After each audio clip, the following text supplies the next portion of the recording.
By late August 1939, Warsaw breathed uneasily.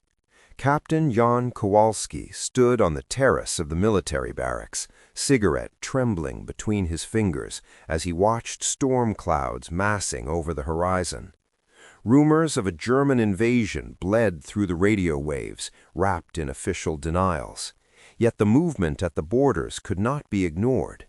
"They wouldn't dare so soon," whispered Lieutenant Nowak beside him. Jan gave no answer. He remembered the silent mobilization, the faces of recruits too young to wear boots, weighed down with mud. Inside, a machine of destiny was turning. Diplomats failed in smoky rooms, while soldiers prepared for a war the world prayed wouldn't come.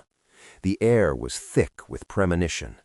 On the last night of August, the phone rang in the command post. The message was simple, cold. At dawn, they cross. September 1st, 1939. The morning erupted in fire. German Stukas screamed over Westerplatte, dropping their deadly cargo upon the Polish garrison. The world ignited in seconds. Jan's unit, stationed near Łódź, received their orders, hold the line.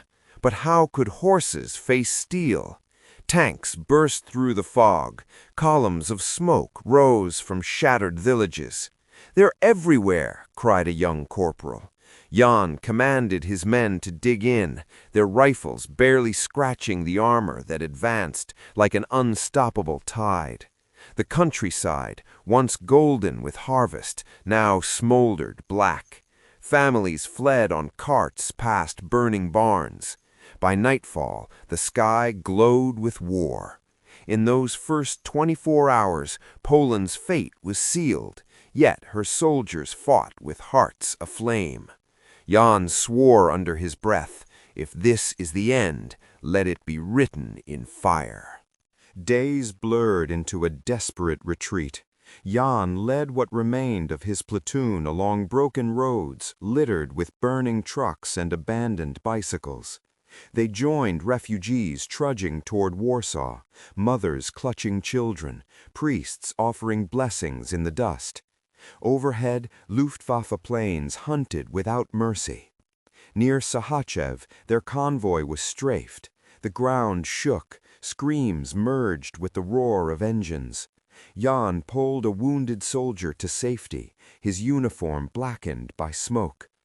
"Keep moving," he shouted, his throat raw. By September 7th, they could see the spires of Warsaw shimmering in the haze. The city, his home, became both refuge and trap. Somewhere deep inside, a flicker of hope endured, fragile yet defiant. Jan whispered, "We will stand there or we will fall there." By mid-September, Warsaw was encircled. The Germans tightened their grip, bombarding day and night. Jan found his new post amid the rubble of the old town, the walls trembling with each explosion. Civilians turned cellars into hospitals.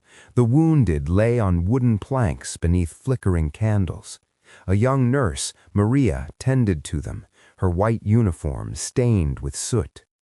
"Do you think we'll hold, Captain?" she asked. Jan forced a smile. "We must. The world is watching." But the truth was cruel. There was no help coming. Food dwindled. Ammunition ran low. Children carried messages through shattered streets as artillery thundered. Yet within the chaos, there was courage.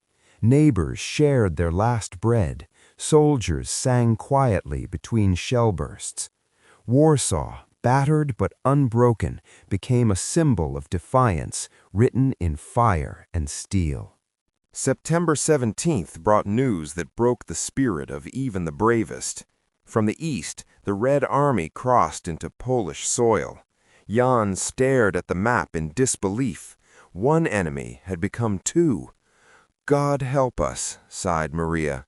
The hope of holding out for Allied assistance collapsed. Orders came to withdraw, to avoid capture, to survive. In the confusion, Polish units disintegrated. Villages were burned twice in 1 week, first by Germans, then by Soviets. Jan led a small band south, hoping to cross into Romania.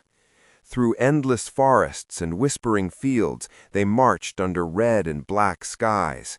Every sound became suspicion. Every shadow could hide friend or foe. Somewhere near Kowel, they encountered Soviet patrols. Gunfire erupted, shattering the dawn. And as they fled once more, Jan realized Poland was dying, not from lack of courage, but from betrayal on all sides. Exile became their battlefield. Jan and a handful of survivors slipped across the Romanian border under cover of night. Their uniforms torn, they hid their insignia, becoming shadows among strangers. In Bucharest, they joined crowds of displaced Polish officers seeking passage to France. The air was thick with cigarette smoke, desperation, and whispered plans. "We fight again," Jan swore, signing false papers arranged by sympathetic diplomats. Behind them, their homeland was carved apart. Yet the dream of Poland did not die. It traveled in the hearts of those who fled. As trains rattled westward and winter crept in, Jan looked through the frosted glass. Somewhere beyond the dark horizon, war waited, and so did redemption. By early 1940, Jan found himself near Lyon, training with other Polish exiles, forming the new army in exile. The crisp French air smelled of hope, though beneath it lurked fear. Rumors of German offensives spread like wildfire. Jan walked among rows of recruits, seeing familiar faces and too many new ones. They drilled, marched, waited. Letters from home ceased. France's command promised resistance, yet deep down every man sensed history repeating. On the eve of invasion, Jan stood by a campfire, staring into the flames. "We lost our land," said his comrade Marek, "but not our soul." The next day, orders came, prepare to move north. The war was far from over. For Poland's sons, it was merely the next act in a tragedy still unfolding. May 1940 descended like thunder.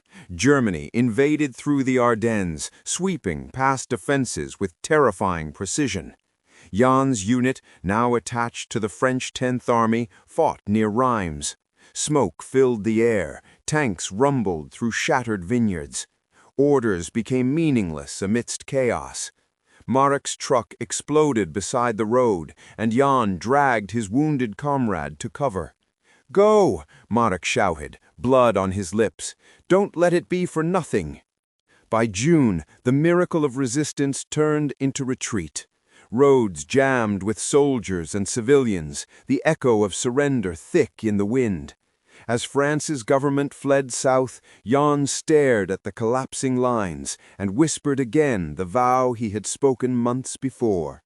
"If this is the end, let it be written in fire." June 1940.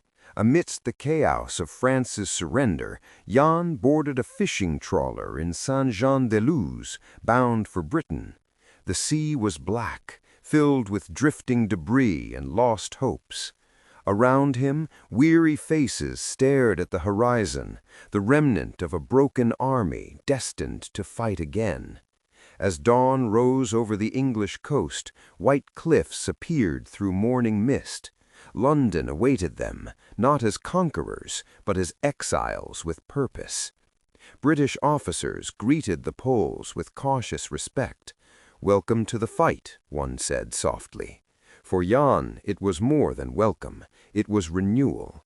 The war that began on his homeland's fields had followed him across a continent, and still he refused to yield.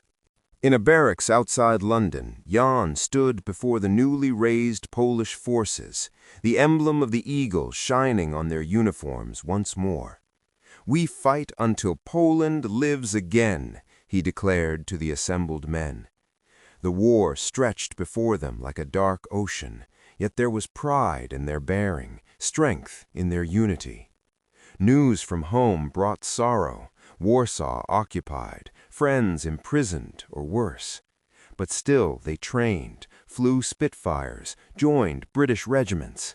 The Polish spirit found new life in exile.